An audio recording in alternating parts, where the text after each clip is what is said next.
Hello my fellow gamers, this is Shadow from Shadow Online Gaming, bringing you the final episode of our full Skaven army roster breakdown review, where we've gone through every unit, every ability, every spell that this army has, and this final one we're going through probably the smallest selection for the Skaven, which is the Monsters, Beasts, Artillery and War Machines. As you can see, there's only 5, but each one of them is a classic and we all love them.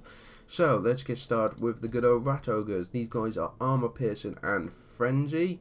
They do have, the armor piercing there. They're siege attackers, they cause fear, as is their right. They have scurry away, but not strength in numbers. Makes sense, there's just 12 of them.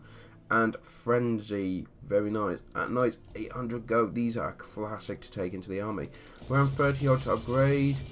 But since there's so many of these, we can actually check. So, what have you gone over there for? Whatever. Okay, so what does the full tier get you? Well, it gets you an extra 10 leadership, extra 6 melee attack, and an extra 13 melee defense. For an extra nearly 300 gold, is that worth it? I can't help it. Unless you had a full army and you have 300 gold spare, it might be worth upgrading these guys a little bit to get like the melee defense up and that. But I mean, Skaven infantry now, it's so cheap, and upgrades are quite cheap, that if you had 300 gold spare, you might as well use it upgrading your infantry. That's quite steep cost for that.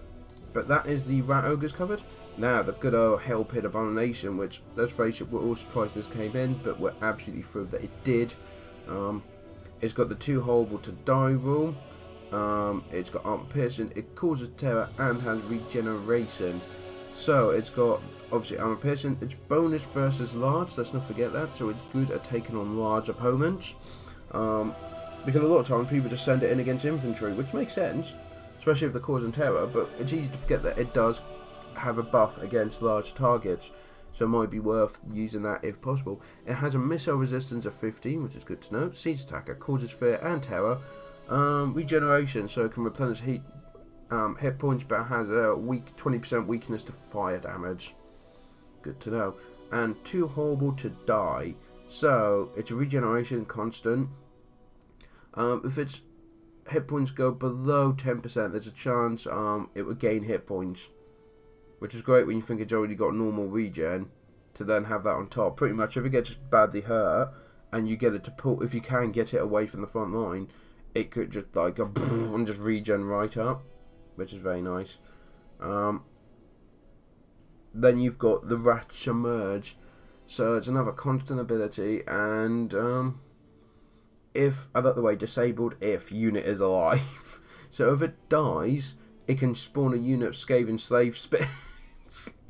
Where were they hiding? With the spears as well, that's the concerning bit. But yeah, so when it dies, it could, and apparently you can only do that once as well. Sorry, that's just funny. It's like, yeah, nice trick, I'd like to see you do it again. So yes, there you go. So it's got the Rat Emerge and the regen. So it could come back alive, or it could die and become horrible. So how much is it to upgrade? 60 to 70 go to upgrade. That's a lot. 2,358. As you can see, his leadership's gone up. And of course, melee defense and attack has gone up. Yeah, that's quite costly, but it is the Hell Pit Abomination, and so it might be worth it. But it will get targeted out, let's be honest here guys, it will get targeted out. Especially if people realise you've put so much money into it. So next, nice bit of cheap artillery. Plague Catapult for 900 gold. It's got the Plague Claw Contagion. It's armor piercing missiles and of course anti-infantry. It has magical attacks, obviously. It's also armor piercing and contaminated, so it lowers the leadership quite a bit. And within that, artillery has a debuff on leadership already, being attacked by leadership. It's a siege attacker and it cannot run, so there we go there. And it costs around 30 to 40 to upgrade. As you can see though, the weapon damage goes up quite a bit if we look at the difference. Yes, there you go, these goes up a 10. Melee attack and defense, not really a big deal, but its weapon damage goes up by 31 points, but that does raise the cost by over 300 gold, so that is down to you if you think that's worth it. We have the Warp Lightning Cannon, armor piercing, anti-large, so it is designed specifically to take out large magical attacks, which is great against Slann because they have a lot of magic defenses and that. You also have bonus yet versus large armor piercing. As you can imagine, siege attacker and cannot run. So quite a basic weapon. 30 to 40 gold to upgrade further, and you see 1350 at full tier. Finally, a favourite of mine, if you've seen battle replays, like there's a couple of free falls on the YouTube at the moment that I'm in. I'm trying to think who done it now. There's a couple of YouTubers I've been playing against, but anyway, I went with Doom Wheels, 3 of them in a free fall, and I nearly won. It was only at the last minute that the guy who was hosting take over, and it was only about 600 points. But yeah, I just have 3 Doom Wheels and a good solid army, and the Doom Wheels did so much damage that everyone shouted after that battle and watching that replay that Doom Wheels are meta for free falls now. So I did that. That's the Shadows meta, the Doom Wheel spam. Well, not too much spam. I had 3 of them. Anyway, it's got Zap, which means it will just randomly attack fully automatic warp lightning rods front, left and right. It's armoured, armor piercing, and of course classic anti-infantry because it runs you over.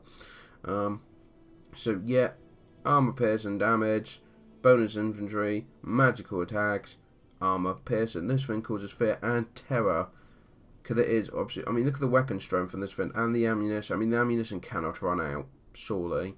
1400 though, it is the most expensive apart from the Hell Pit Abomination by 400. It is the most expensive piece of equipment here, and it costs around 50 odd gold to upgrade fully, but oh, it's so worth it. Well, I don't know about the upgrading. Upgrading the leadership might be worth it, but the just 1400 basic and just spam them, have a few of them on the field. One of my battle replays was pretty much, I think, the same army where I had 2 or 3 of them.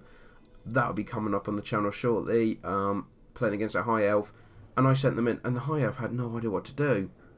He had no idea what to do. I mean, obviously, he's probably, it might have been his first game, but I suddenly just attacked with these friends and completely messed up his formation, and he got so focused on those 3 that his army was completely out of formation for my main army to just march in. It was, and then you had the guys from below. I had guys spamming from behind him, and he just got absolutely swamped. So you get to look forward to that.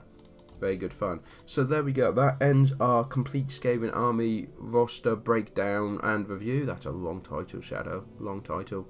But it's been really good fun. I have learned so much from this, going through every unit, every ability, and I'm hoping you guys can pick it up as well.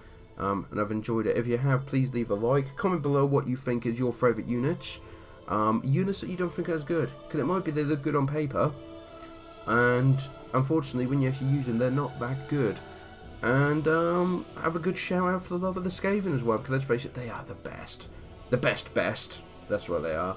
So thank you all for joining me. Don't forget to hit that subscribe button, and don't forget to check out my other videos of all the other races, because of course knowing your enemy, even if you don't play as them, is a huge advantage. Thank you all for your time, and I hope to see you later. Till then, take care.